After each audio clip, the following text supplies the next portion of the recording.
So our first guest asked these questions. Do women sabotage themselves by waiting for Prince Charming to sweep them off their feet? Is it time to stop pining for Mr. Right and start considering Mr. All Right? She's the author of Marry Him, The Case for Settling for Mr. Good Enough. Please welcome Lori Gottlieb.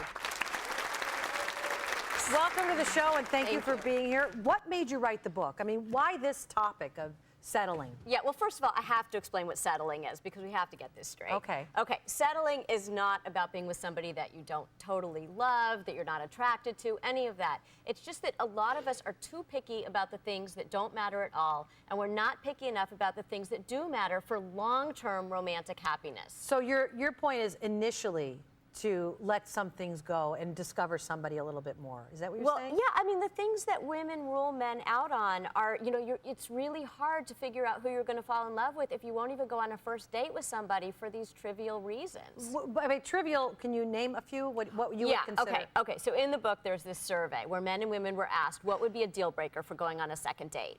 And men named 3 things. They said she has to be warm and kind, she has to be attractive, but she doesn't have to look like Angelina Jolie, she has to be attractive enough, and she has to be interesting to talk to.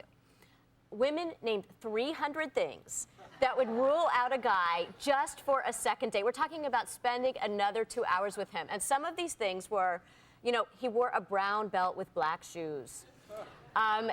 We were having a good time. I thought he was cute, but he did an Austin Powers impression in the middle of the date, and I can't get it out of my head, and it was so unattractive, and I don't want to go out with him again.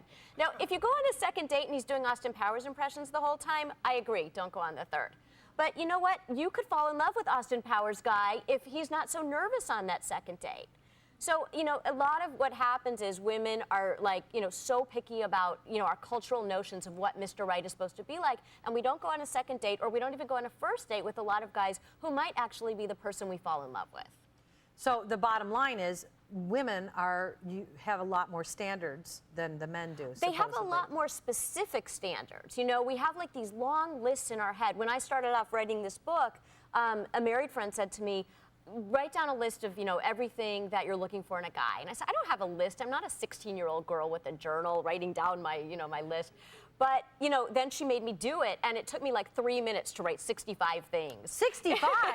And, you know, he has to be like warm but not clingy. He has to be, you know, ambitious but not a workaholic. You know, like all these different things.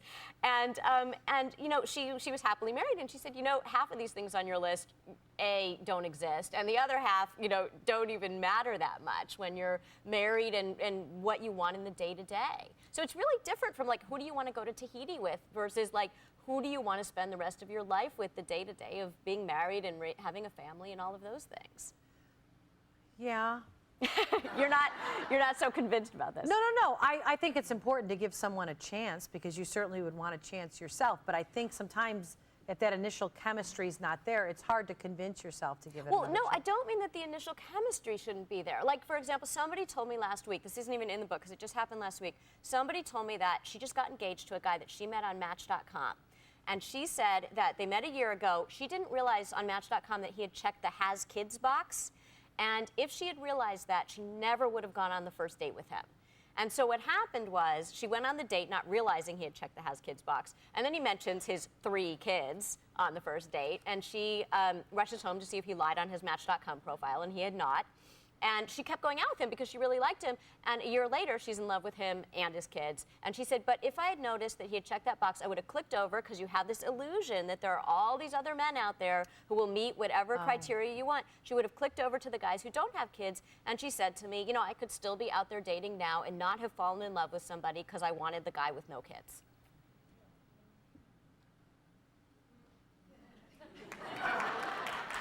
I think when it comes to kids, though, that's a big issue, and a woman has to be honest. Is she interested and open in her heart to take on a man with children?